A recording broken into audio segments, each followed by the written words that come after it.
Гласачкото место е отворено точно во 7 часот. На нашето гласачко место има вкупно 719 гласачи, од кои во моментот гласале 192 гласачи. Гласањето тече во најдобар ред, нема никакви проблеми до сега. Тој сака да отрача дали има Не, ништо немаме до сега, никакви проблеми.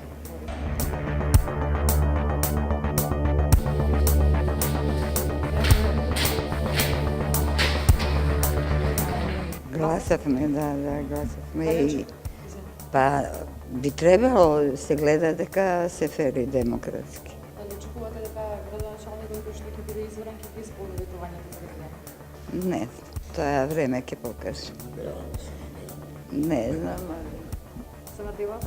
Ба нормално да не се надеваме, не би ни искочиле да гласаме. Живееме у надеж дека ќе биде подобро. Јас мислам дека ќе биде во ред. Очекуваме, се надеваме. Друго што да кажам, сите сакаме да биде добро.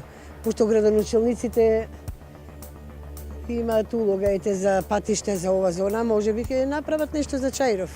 А сметате дека кој да биде градоначалник сега на Чаир дека ќе ги исполни своите ветувања? Па мислам да покажување на луѓе, јас што гласам за тој човек, да не го кажувам, дека е добар човек и така сметам дека ќе биде исполнен.